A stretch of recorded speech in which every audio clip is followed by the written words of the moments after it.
Well, hi there, racing fans, and welcome to another edition of Winning Ways, where we've got a very full and interesting program for you. We're going to be chatting emails at the end of the program and your call. We've got some great footage on things that might have happened, and you'll be interested to see what else we've got to talk about. Let's start with the sport. Well, your beloved Arsenal came through at the death, but they leaked like a sieve.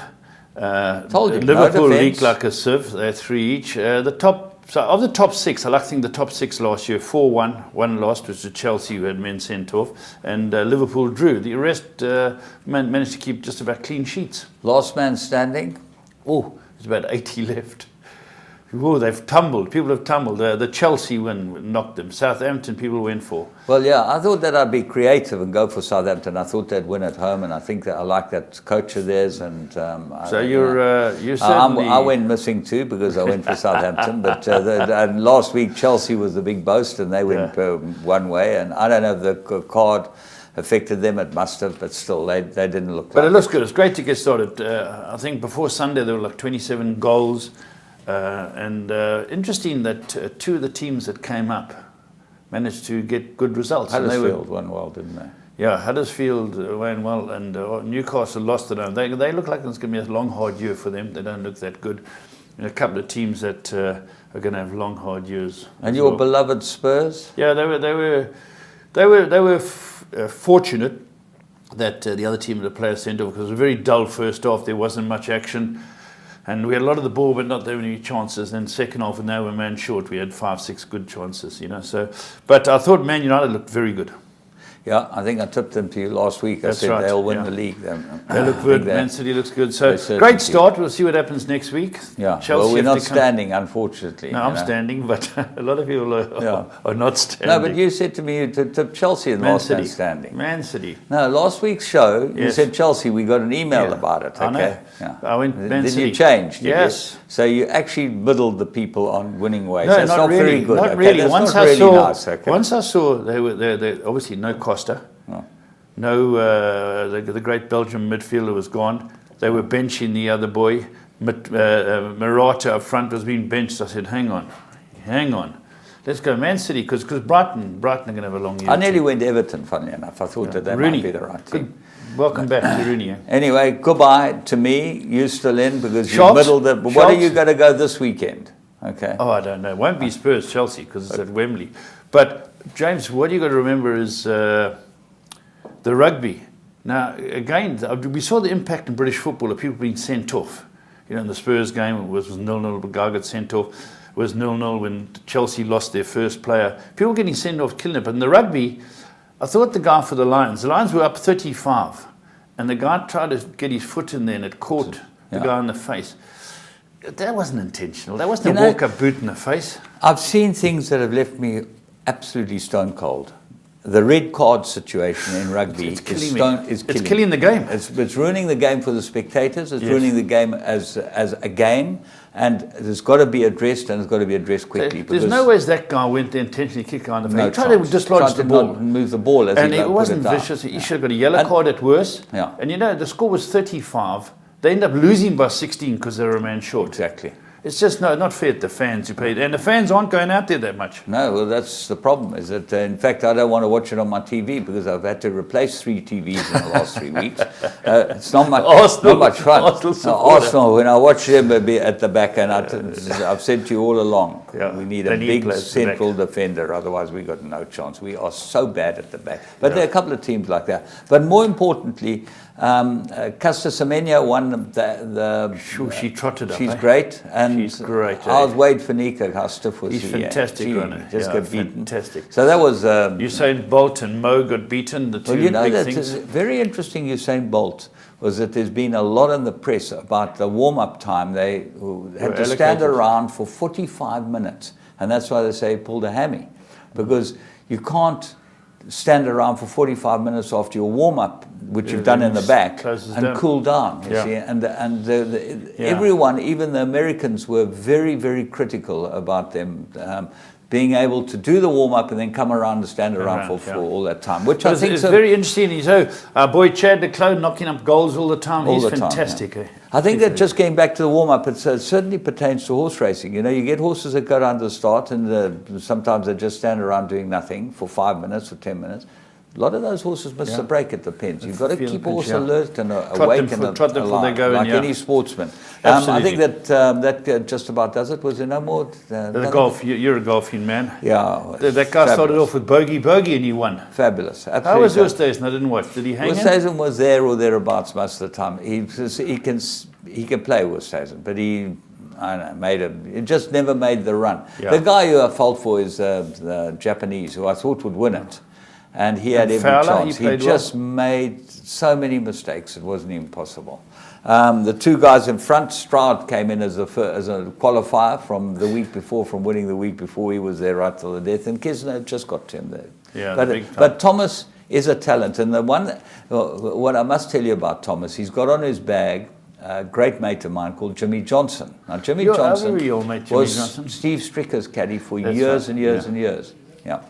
So how many, has Johnson won a few majors now? No. The bagman. Jimmy Johnson, he's won majors all over the place. He's a great Greg caddy. Hammond, he's won a few, and the other boy, the two Kloof boys have won majors. Yeah, so well done to Jimmy. I think that he kept Justin Thomas. Sorry, Glenn Murray was the name I forgot. Glenn Murray and Greg Hammond. Well, Glenn Murray was on, what's the name's bag, on Sergio's bag. And then our man from Hillcrest. Greg Hammond, he did twice with the Goose, once with Schwartzel. Our boys are good caddies. You know whose bag he's on now? No. Louis' bag.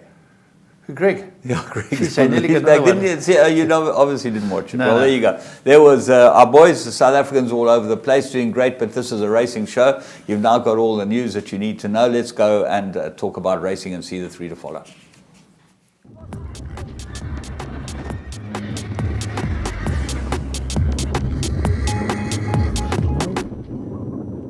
Well, let's go to the Vaal first, and this was August the 10th on the outside track there, and my goodness, was this impressive. First timer, Tamarina, beautifully bred, and just watch this filly. This is breathtaking the way this filly wins, and she didn't beat nothing. There were a couple of horses that had a bit of form in the race. Yeah, she certainly is, and by my top stallion, Judd Pot. I love the Judd Pots from Fastfontein. You'll see their white colours with the tinge of red in the cap. But let's have a go to the start of the race. And there she is there. You'll pick up the colours once she's running, but you'll notice that she hasn't any idea what's going on. She just gets a little nudge, and then they try to keep her in the race, but at the halfway mark, she is lost. You know, the pace is on. You know, Kitty Coo's going hard, playing games, and Marimba Queen down the inside. But have a look, it's outside fence now, James.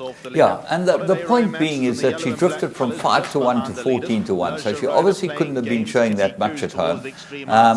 And, you know, the way she won this, she's got to be very, very good. And I really like the way this filly won. In the middle of winter, to come from the last on any track is very difficult, but not only the manner in which she won, but she went through to the inside. You'll see her, she's on the right-hand side of the screen in the white colour. She just gets a shake-up here from Randall Simons, and that's it. Yeah, this you can see her picking them off. The favourite, Holiday Romance, if she's run alongside that, no. You know, Kitty Coo must be thinking, well, I'm going to pull this off. But down the inside, remember this horse was on the outside fence. Yeah, she had to have given away lengths. You know, Crackers would have been able to tell us how many lengths she's given away. But this hands and heels. She never actually came out of a strong canter to win it. She could be something looks really like a stakes horse, I think. Yeah, she certainly looks like she could be very good. We then move to Scottsville, and we go, this was Sunday's meeting, and we go to the first race. Duncan Howells has got a lot of nice horses, he's got a lot of nice owners, and let me tell you, this looks like a nice horse. This filly Love Theme, it ran a cracking good race. Have a close look at this. Yeah, this looked like a decent race, I thought, and there it is in two. The eventual winner is a horse called Via Sacra, which gets away slightly slowly, which the talk for Dryer's horse was this is very talented. Via Sacra comes through and wins a tight race, beating Meet the Logans, but a very good race, a ride by Sean Veal, who doesn't punish this filly who wins. She's two off the right, Via Sacra, but the horse we found is called Love Theme. She's about 5 or 4 off the inside, the left-hand side, got a little star on her head, got orange and blue colours, Tina's Kerika's colours. and you'll see she's about 4 from the back now, on the one off the inside fence with a little white star. You've got her there, and she's in behind them. But the winner is now coming through in the Johnson colours, the white sleeves and the pink cap. To win easily, the horse that's had the experience is next door to it. Meet the Logans, and that comes under pressure. But Sean Veal goes for a stick before the other one, which might have won him the race. And then watch this filly behind them. It's all over the place, and it gets one backhander, 2 backhanders. Now it really starts running on. The jockey doesn't know whether to go out or in. Eventually goes out, gets beaten a length and a half. And I'm telling you, love theme. There's no possible way in the right race that that will get beaten next time out unless something's not right. But we then move on to the next one, which is also a very good one. And this was in the R1 million race, and very interesting. The weights are set up in this race according to purchase price. I think you see it's not being done again at this year's sale, but this was a one-off, and there was a lot of controversy about it. Anyway, this horse carried top weight because of its purchase price, never had a race. It took on horses that it was giving weight all over the place. And in a maiden, you shouldn't be able to miss backing this. Louis Huisson trained Zen Arcade. Let's go and pick her up. Yeah, Zen Arcade runs a cracking good race. This is its debut. It's by Ideal World. It's bred by Wilgerbosdrif and Maritz Fontaine. And I thought this was a really a very good run, because Broadway Trip, who wins it for Alec Laird, wins a very good race. And Silver Bullet is a bit keen there. We can see the Kaya stables, the yellow and black, is very keen. And your eventual winner is right on the outside. Right on the outside of the back, which was a great win by Broadway Trip. But Zen Arcade is debuting. It's debuting, and it's got to give the winner 2 kilos. Now, the winner won first time out comes from just behind it, okay? You'll find that the winner, Broadway Trip, absolutely wins a cracking good race, and I think this might be a horse to follow over the classics this year. He looks very useful. Big, tall, leggy horse, but the horse we've picked up is widest of all at the back, 4 from the back, and now coming towards the outside. You'll see the winner goes down the middle of the track and quickens up like a really good horse. But watch this horse here on the outside. Yeah, he's giving weight away to these other horses. It's a very good run by Zen Arcade. Silver's Bullets come through at the front with Anthony Delpeche, but you will see Gerber's colours coming through in the yellow cap. Randall Simons, our man Randall Simons. Look at the stride on this trippy. It's gone right past them. But the debutant we found you, Zen Arcade, has run a smashing race. This, at the weights, to find a horse that's still a maiden giving a winner's weight, just shows you the anomaly of the whole thing, and why you've got to be with this horse in the right type of race. He looks like he needs a trip because he's by Ideal World. Runs in a mile next time, you could be very hard-pressed not to back him. So those look like the 3 to follow, and they certainly look like 3 very, very nice horses. This time of the year, to find horses like that are really impressive. Let's go and have a look at This Shouldn't Happen.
We're going to have a look at Plum of the Week.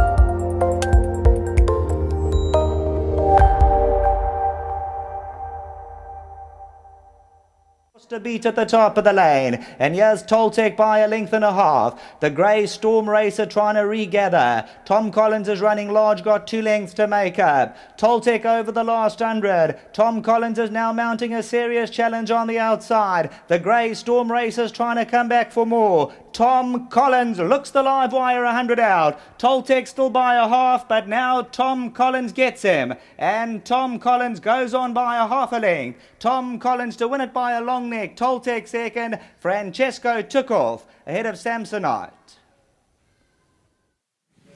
Well, here's a horse that looked like he was crying to go the trip. He ended up 2-1 with the bookmakers. You could have got 5-2 and even 28-10 with Interbet. He was an absolute bet of the week, and a very good ride from Sean Veal. And one of the reasons from Ian Sturgeon, one of the reasons I picked it up, Ian Sturgeon rode it, but Sean Veal had ridden it the time before, and Sean Veal had a very good weekend. Fantastic wasn't it riding. good for him, you know? Fantastic. You know, I think Dennis had turned his career around. Yeah. He's given him a chance to ride top horses, and he's come through. Sean's come through very well. Yeah. Well, we thought it was well worth mentioning. Ian Sturgeon's now riding for Dennis, so apparently he needs cash, so he's moved in there. Yeah, you need cash, you go to Dennis. Yeah, need cash, go to Dennis. Well, that's where he is. And you need cash, you just follow these horses because they look like they're certainly worth having a bet on. And as you see, we try not to find horses that are odds on because that's a quick way to the poorhouse. Anyway, let's move on. We're going to take a break after this.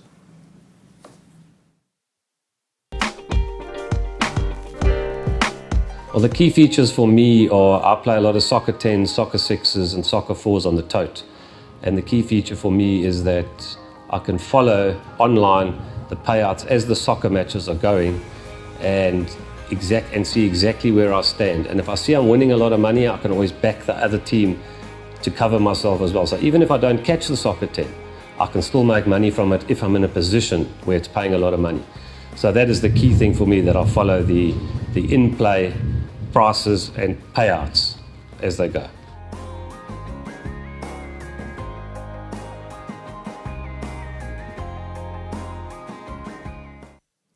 Well, we're going to take a break and be back for current affairs. We're going to watch a race and we'll be back with you.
Hi and welcome to another edition of Current Affairs. Again, no stakes racing around the country. We did have those £1,000,000 races, sales races up at Scottsville for the young horses. James alluded to them earlier. But what we did have was our champion jockey, Anthony Delpesh, went over to go and ride in the Shergold Cup at Ascot. And you'll see he was on a plane, off a plane, on a plane, James. And he's a superb rider. Well, he was very unlucky. You know, as we had him in the studio last week and chatting to him about it, and he was very excited about it. And I said to him, bring back the silver saddle. In the last race, he ran second. And if he had won, he would have just won the silver saddle. I think he would have got enough points. But he finished fourth in the silver saddle. Gee. And so Fran Berry won it. And it was, by all accounts, a fabulous meeting. 31,000 people through the turnstiles to watch the jockeys racing. A whole lot of 3 and 4 grade races, bad races. But the interesting thing, there's a couple of things that come out of this. The crowd turnover was higher. There were 12,000 people after the race meeting to watch a concert, apparently. But most of the 21,000 people had been through the turnstiles before the first race. So that's a key. And I've said this a number of times before. You get these after races attractions, you must try and get the people to the races beforehand by giveaways or this or that or the other. Anyway, they all went. The overseas team, which Anthony rode for, ran second in the team event. And the British and Irish boys won. Do you know, James, just talking about the internationals, you know, South Africa have the international, Larry Weinstein and them do this show, and Frankie's coming again this year. They're only having the one, it's up in Gauteng, and I believe Frankie had sent Larry a message, you know, because he hadn't made up his mind yet, you know, is there a place on the bus? And getting Frankie is a great attraction, some very good jockeys, and it gets the people through the gates, as you say. But let's go and have a look at Anthony's winner, well, James. So before we get there, let's just talk about how they structure their races. No horse has under 57 kilos. So it means you can get the best jockeys, you can get heavyweight jockeys. I think for the Shergar Cup you're talking about? Yeah, we have a situation in our races whereby you're getting horses with 54 and 53 and maybe even 52 kilos in the races, which means that you draw a horse and then you've got to say, actually, no, he can't ride it, so we'll put someone else on it, and this. It shouldn't work like that. And how they fill their fields is they pay to 10th place. So the top 10 horses of the 12 all get paid. That's very good money. Yeah. So it means that it makes it worth your while to enter the right type of horse in the race, which is going to suit the race itself. Yeah. And I think that's a very important point. But we did pull out the Shergar Cup, which was the big one supposedly on the day. And Anthony Del Pesh at the 1.5 mile round Ascot rode a brilliant, brilliant race on this. Let's go and see it. Still reach for the stars. Contango will have no excuses from there, the favourite at this stage. Looking to make it 4 wins from 4 to the outside. Bear Valley looking to get a bit closer. Fran Berry on the outside of Rake's Progress and Neil Callan. Quite a big move made by Berry on Bear Valley. In 4th position then is Appointed. Just getting shuffled back a bit is Hold Sway, and looking to improve is Glennis the Menace on the run back towards home and heading towards the 3 in the Classic. It's reach for the stars. Contango. 3rd place Bear Valley going nicely. Appointed on the inside in 4th. Pushed along 5th is Rake's Progress, tracked through by Glennis the Menace, is about to be played, and then Hold Sway, and now Contango is asked to get reach for the stars. Bear Valley is plugging on to the inside. Appointed. Alexander Peach trying to make a challenge. It's Contango that has the lead now as they run down towards the furlong. Contango and Bear Valley the first 2 down the outside. Glennis the Menace is finishing well. Contango having to dig in here, has got a very narrow advantage from Bear Valley. Down the outside is Glennis the Menace, sweeping down the outer under Anthony Del Pesh, and it's going to be Glennis the Menace that denies Contango but makes it a 1-2 for the rest of the world. In 3rd place then was Bear Valley, 4th going to Rake's Progress. Well, there we go. Our own Anthony Del Pesh riding for Jim Best on Glennis the Menace. And Jim, he's polished, our boy. Oh, he's a top man, and you know what's interesting is he's never been to England to ride. That's right, his first time. He's ridden in Dubai, he's ridden in the East a lot, yes, but he's never been to England and France and places like that. Here's a jockey. How long those races were, his first couple of rides. Yeah.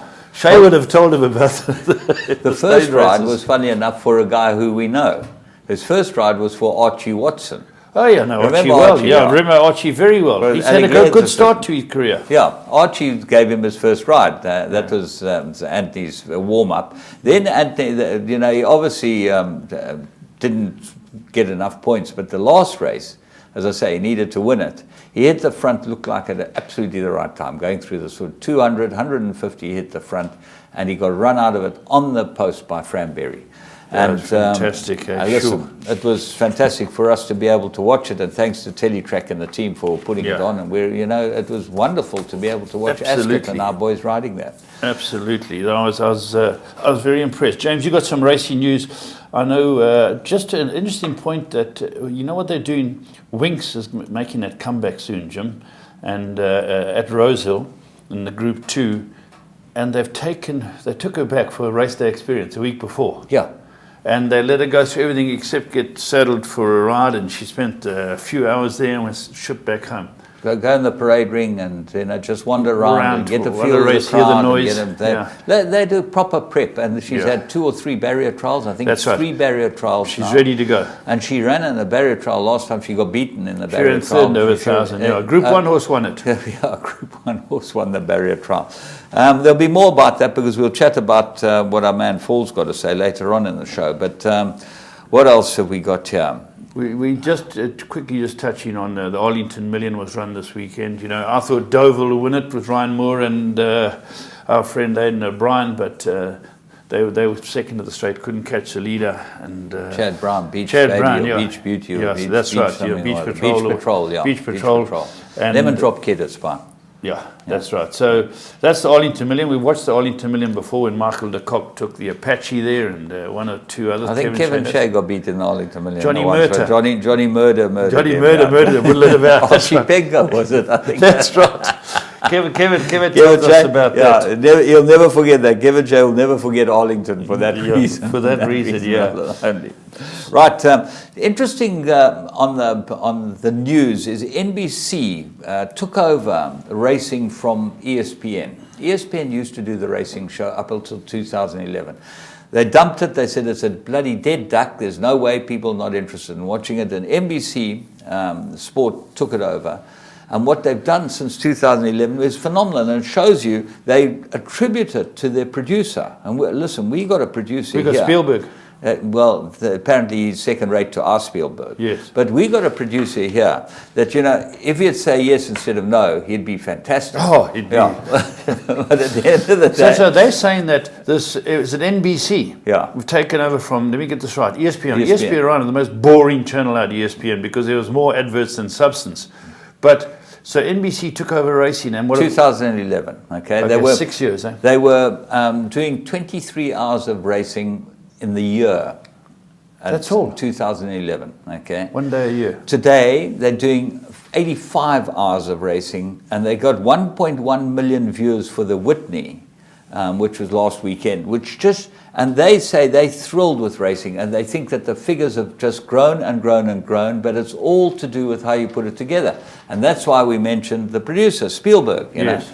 Because it's all about the content leading up to the race. The race is only a minute and a half or 2 minutes, and they also go in the stalls and you race. But there's stories. They say in a 12-horse race, there's 36 stories about horse jockey, trainer, owner, whatever. There's 36 stories that you can and they found them interesting and they put them in, and they obviously have a creative guy who finds out all these things, are very good presenters who go out there and find out these stories, put them in to their package. So the public and the public love it, and more people are getting interested in racing. Now, I don't know. Are we missing out? Maybe we should be on that. We've got the producer. We've got them. We can get going. We must There he get sits going. in the back room.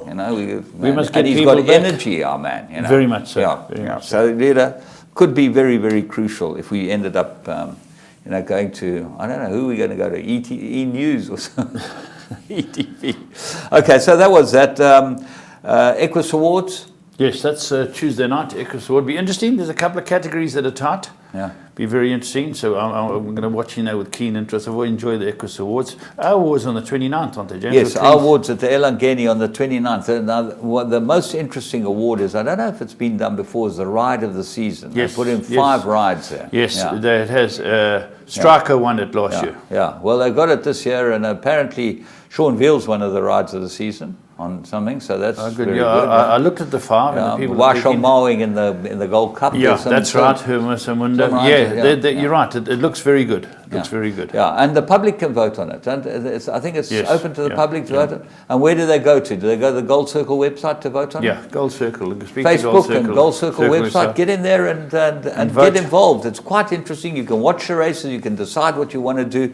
And we think that's great for racing, that you're bringing in the public. Interaction. And I suppose people can go to the dinner as well. They get hold of Jill Simpkins, Jill Mostert. Get hold of Jill Mostert, or Graham Hawkins. That's right. It's always a great function. Yeah, it's always very function. Good. Yeah. Are you emceeing? No. I think Graham does it. Yeah, Graham does it. Yeah. So those are the awards. That's the whole team. That's what we've got as far as news is concerned. Yeah, we've got some interesting articles coming up in your call. Let's go and see what happens in your call.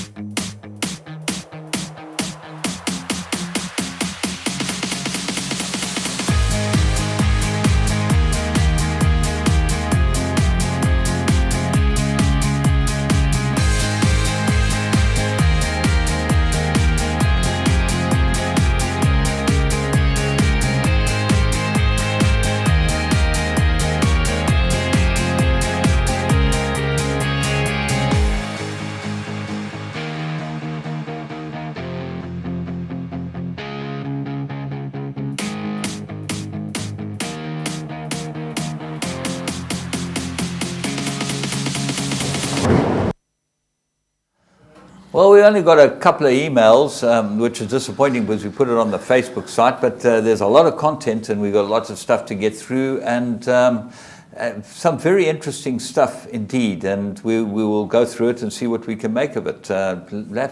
Yeah, I've got the first one we come from. We're going to take a break, so we'll take a break from here first, and we'll be back after this race.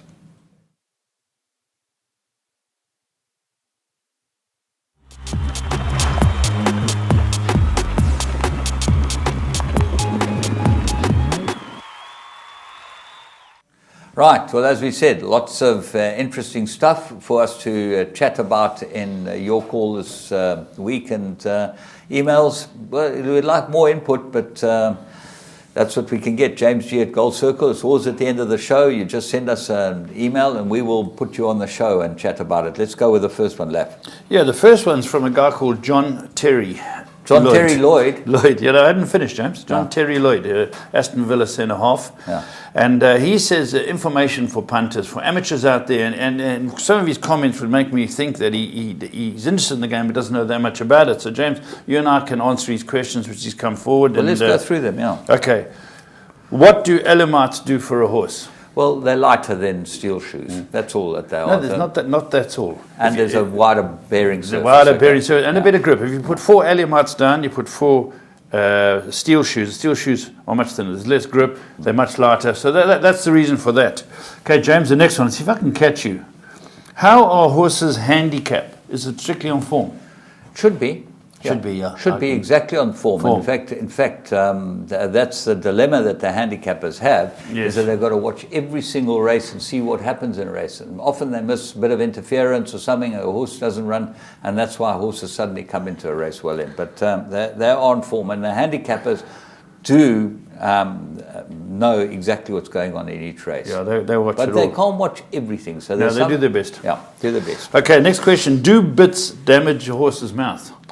Well, ill-fitting bits do. Ill-fitting bits, but I think that a horse is taught from an early age to have a bit in its mouth, and if you put a bit in and it sits perfectly, obviously wolf teeth and crowns and things like that do affect the way the horse's mouth reacts to a bit, But there are some horses that have had and riders sometimes pull them up. I've seen a bit on the side. Well, a bit on the side is always a good thing. That's right. Okay. Except in a horse's mouth. That's right. Keep it in his mouth. You don't want the leather in the mouth. Why do some horses enter the stalls with a blanket on their backs? They're cold. Very good answer. Just, who's John Terry Lloyd? There's a guy. Was that not a good answer? It was a fantastic answer. Our friend from Santorini, Inez, the whisperer, the most famous whisperer of the lot, has brought out Monty Roberts' blanket, which is named after him. Now, Monty Roberts' blanket is just, his feeling is that when horses come out of their boxes in the morning, if you take them out wrongly and they hit their hips, you'll find they sprint out because they only hit them again. And he said that protecting of their hips is what gives them the comfort in the pens that everything, I'm covered, I'm not going to get hurt, and they jump better. That's the reason. Exactly, and it's all a thing to do with horses that don't really have confidence of going into these small spaces, and starting stalls, if you go and look at them, are small spaces. So a good question, and Laf answered it properly. I just you answered it better, I thought. Yeah. What's the difference between fillies and mares? The spelling. We want to take our fillies. That's true. On dates, yeah. Age. It's just age. Take fillies out of this. Age. It's simply age. Mares are fillies that turn 5 years old. And colts become horses, just to cover the base. Okay, so we got the fillies and mares. Why are there so many horses gelded? Surely they are more valuable as sires. Well, John Terry Lloyd, you got to remember. They all want to be sires. They all want to be sires. But you can't take a bad horse to stud. No one would utilize the stallion. Yeah. So and it would just produce more bad horses. And there are reasons they geld horses. Yeah. Some are top heavy. It helps their legs. Some have bad habits. Some hemoconcentrate. There are good reasons. A lot of reasons why they geld them. And quite a few horses are gelded. Okay. Can a jockey influence the performance of the horse? I'll give you that one, James. Yeah, I think so. Yes, I think. If you look at the betting on every race in Sydney, KwaZulu-Natal, Marcus and Del Pesh ride horses. They're the two best jockeys in KwaZulu-Natal. Yeah. They're at the top of the betting. They do get the better horses, Yeah. but they are great riders, and they are great riders coming through. So I feel an apprentice or a non-fashionable guy coming through can affect a horse's performance, whereas a top rider makes less mistakes, I believe. But to answer the question, James is right. Are jockeys stood down for reasons other than poor health? Good question. I'm not a jockey, so I don't really know. It's injury or health. That's what I've always thought. Yeah. You know, it's in health. It's a health issue. What about weight, James? Yeah, that could be an issue. The point is that he's got to be able to ride at the weight that he's carded. He's allowed a little bit of a buffer. Yeah, but I'm not so sure that there's any other reason why a jockey would be stood down. Over the years, I've known people to go in and speak to the star penalty and say, listen, I've heard stories my jockey's not going to be having a full go. You know, going back to the old days, and I don't think they stood down for it. I think they just monitored closer. Yeah, okay. Good question, though. Do owners have colours in every racetrack in the country, or do the colours go over there? Well, that's a very good question. And I'll tell you why it's a good question. In America, you can use whatever colours you like. You know, you just say this was running with these colours. Yes. Basically, you can use someone's colours. You know, when I was there, James, we used to do the Santa Anita, Hollywood Park, and Del Mar. So the west coast of America there, and in the jockey rooms were all the colours. Every owner's colours were there. So those colours came for the meet. And I used to go downstairs to Trevor Denman after each meeting, because we were there for 3, 4, 5, 6 weeks. You go downstairs, and every jockey had his room and his little box with all his deodorants. Cubicle, that's the right word. And then all these colours were there. And the valet would come and say, okay, Lafitte Pinkeye is riding this, let me take this out and get it ready for him. And that's how it's done. So the owners and the trainers never brought colours to races. Yeah. I remember we bought a horse in America and ran it there. Yes. And they allowed us to put colours of the farm that we bought it from. Didn't charge you 4,000 rand? No, they didn't charge us anything. Okay. We could have the colours on as long as the public were notified when they knew what was going on. And in this country, you've got to go with the trainer. The trainers take the colours to the racetrack. And they get fined severely if they haven't got them. Yeah. Why or how are grey horses conceived? I think it's the same act with any colour horse. Yeah, exactly. They're mounted. Yeah, exactly. That's what I think it is. Well, but to answer his question, the grey strain that comes through is whenever a horse is born, one partner's got to be grey. Well, any grey horse, one of their parents has to be grey. Yeah, and it all comes back from the ancestry, you know. Correct. And it started with these horses, and it's come down. You know, the sort of one of the most famous grey lines is Petit Etoile. Yes. You know, it was a fabulous sprinter, and then Mumtaz, I think, was the daddy of them all. You know. I think, James, we haven't had a superstar grey horse unless we go back to Willpowers, Bodrums. When's our next big superstar? I'm telling you, somewhere along the line, a big grey horse is coming through, James, because we're overdue. I hope so. I hope it's yours. Yeah, absolutely. You got any greys? Got to have a grey. I've got one. I've got to have a grey in the yard. I've got to buy a grey. Well done, James. Why are blinkers worn?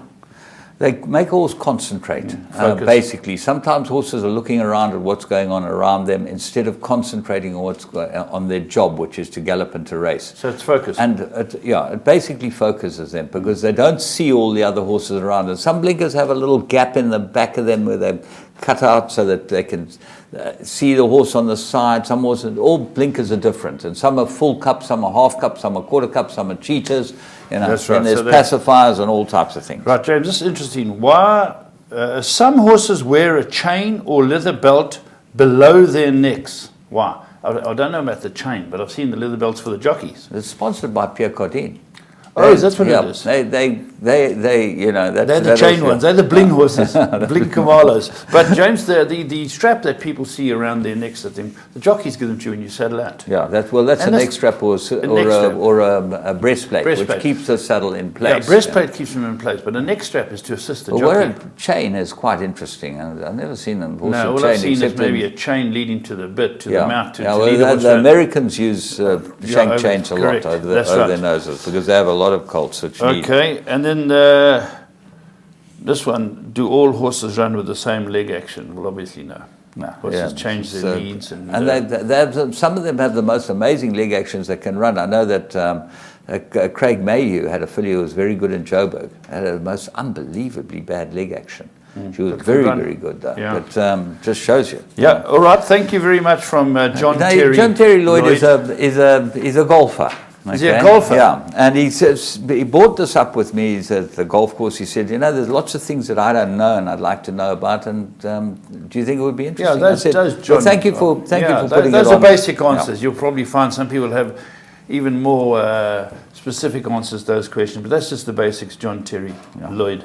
Okay, we've got Anand Subramani, and Anand Subramani is from Dundee, and his basic problem, he's got quite a long email here, he needs clarification. The hype in racing, and he has a problem in that Dundee don't seem to get any of the celebrities there, and this and then the other, and he'd like to see more interaction with people who can't get to the race course from the people involved with racing. But I think that they have the Dundee July. Dundee July as well. There's a sponsorship from Gold Circle with regard to that, and our directors go up. There's always 2 or 3 directors go up. It's a great fun day. Yeah.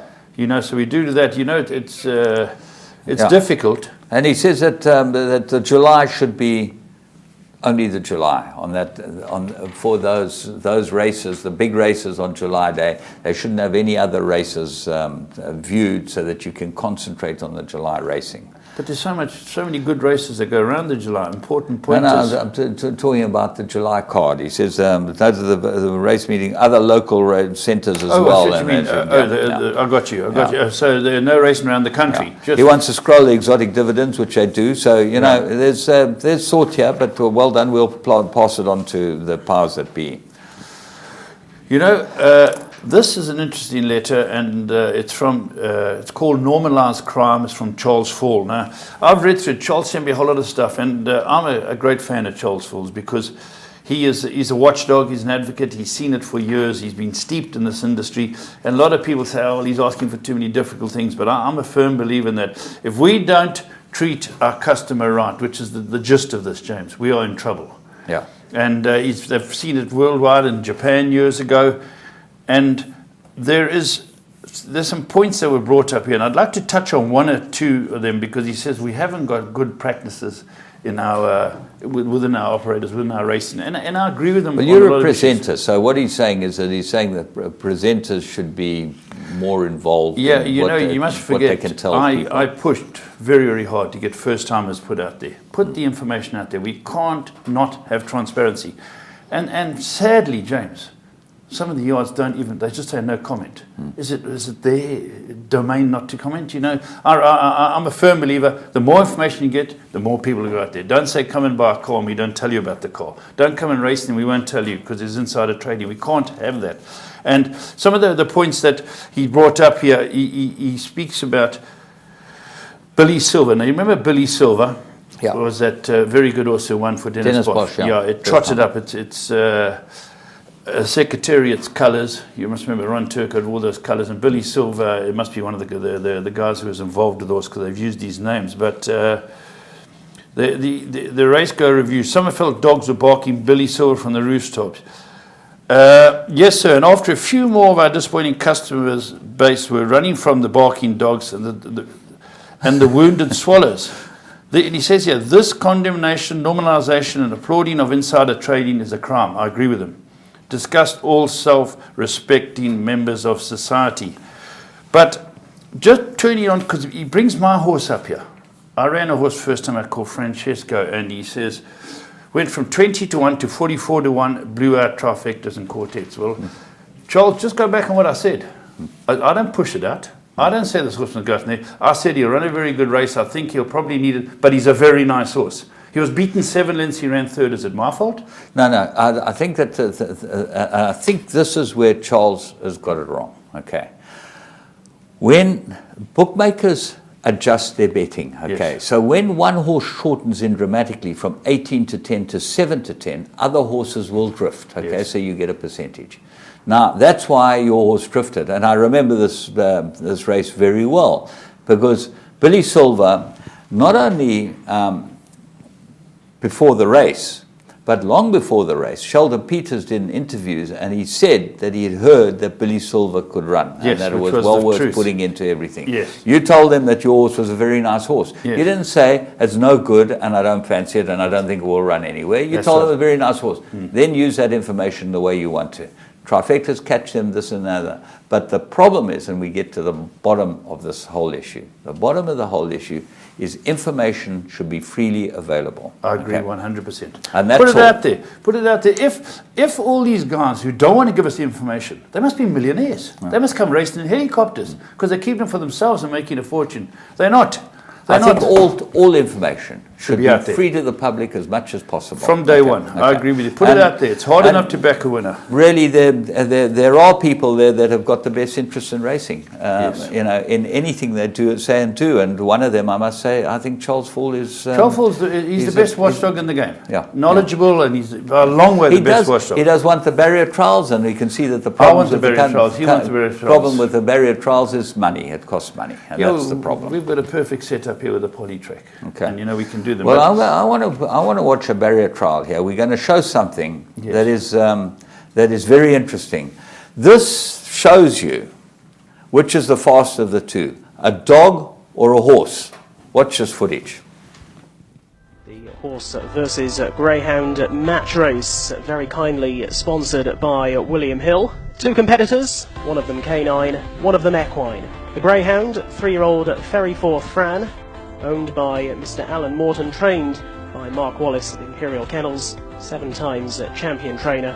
And the 4-year-old horse, Limerick Lord, owned by Steve Clark and Partners, trained by Julia Fielden down in Newmarket, and will be ridden by jockey Adam Beschitzer. Ferry Forth Fran taking in a circuit and a half of the greyhound track here at Toaster Racecourse, of course. All very flat, left-handed 6 bends.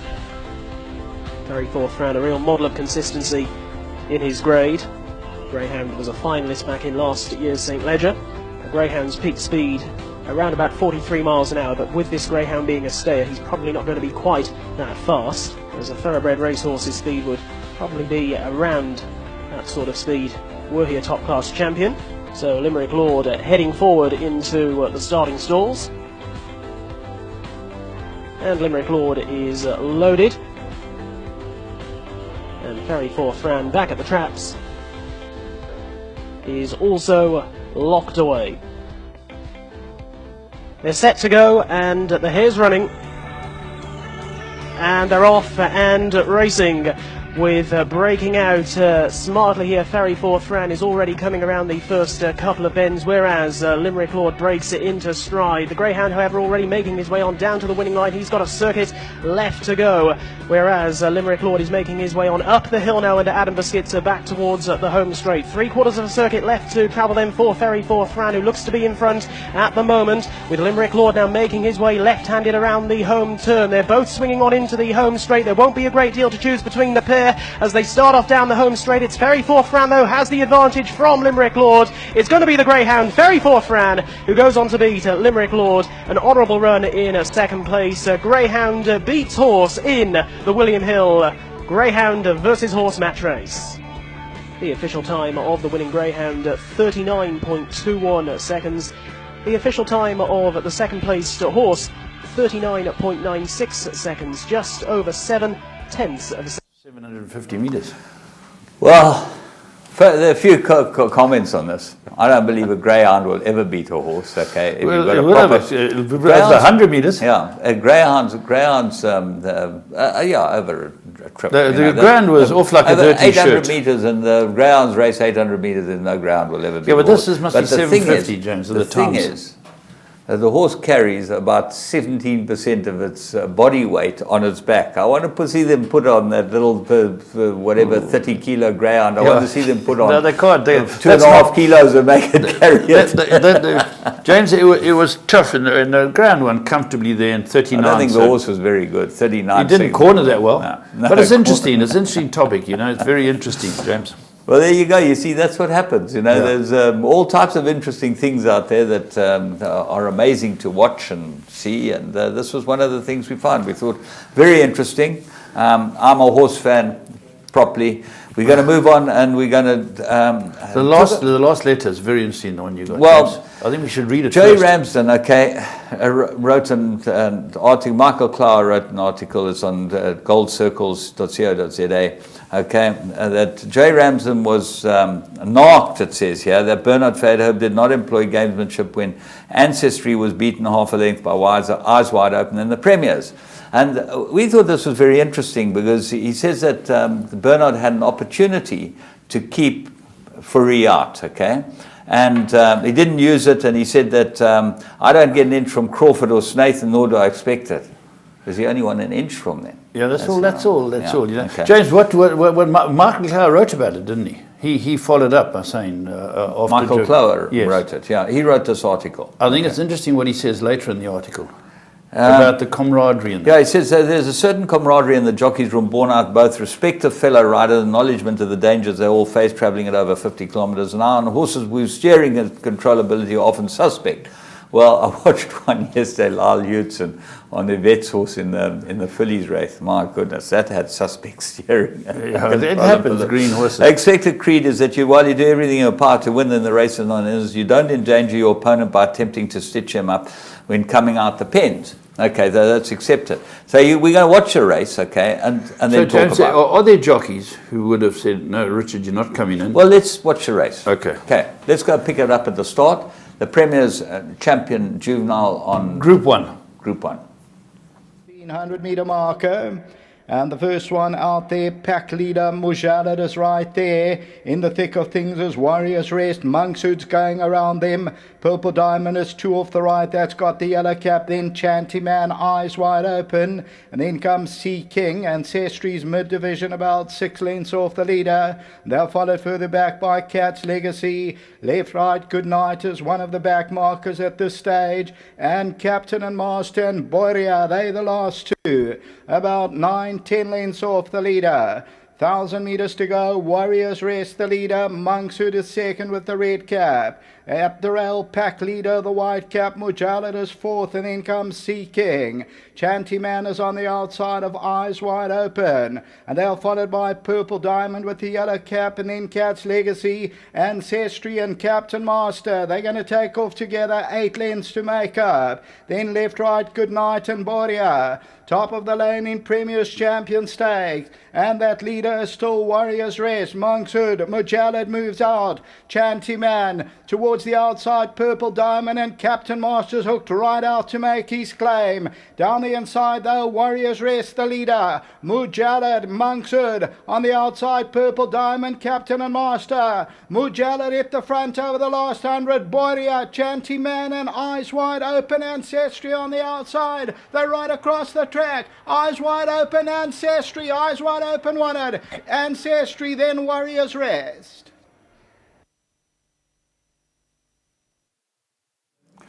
Well, very interesting. And my reading of the race would be that Ancestry didn't get away that well, was under a bit of pressure the first 100 metres to hold his position.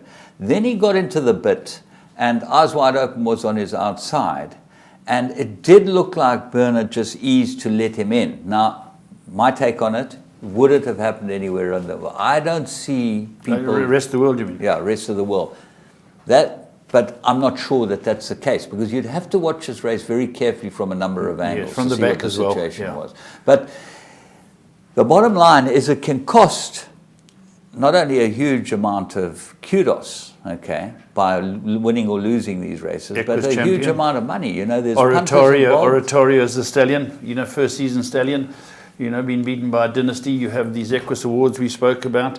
So but watching the race again, I thought Ancestry came to beat him, and he fought back. So but the Joey being knocked, he's knocked about that. You don't want that horse to be ahead of you when you could be next to it. Correct. Well, you could have the inside rail, and it could be on your outside. I can see Joey's point clearly, and is it camaraderie? I do believe that if you watch South African racing as against other racing, and so I'm talking about most places in the world, jockeys do not give up their positions. Kevin Shane, Arlington Million, Johnny Murta. Do not give up their positions around the world. Here, You see every week. You see guys the academy's easing back got something to let do with it, horses. James? Many Yeah, years I have think- been friends. yeah, 5 I years think- have been friends with the academy. They've got an Well, affiliation like you brothers. know, it's a whole different system elsewhere to become a jockey than it is here. Here you go to a school with a whole lot of other guys. Like I went to school with all my mates, and we became mates forever. You know, that's it. There you go to a yard and a trainer, and you get taught the ropes. And you know, if you do anything that can aggravate your trainer, you're not going to get a ride. Yeah. Okay, you're going to end up being a work rider or a groom or whatever. Here, the system is slightly different, and that's I think that is the Achilles heel of the Jockeys Academy. I really do. It's a small heel. The rest of the body seems to function Fantastic, well. yeah. Right. But that's Achilles heel. If there's anything that's interesting, that's and well done to Michael Coe for writing that article. Enjoyed commenting on it because people don't realise what happens. How many times that we highlight in a Group 1, how many times does it happen across the board, maiden races and all that? It's actually very interesting. Worth going back and watching it time and time again to see what the take is. But there it is, it's in print, and you know what? Part of emails is what we're discussing. So that's it. I think it's quite an interesting and important fact that Jay Ramsden brought up here. And who knows what the right answer is. But at the end of the day, it's good to be able to chat about these things, and I hope you've enjoyed the show. Until next week, from Paul and me, have a great week's racing.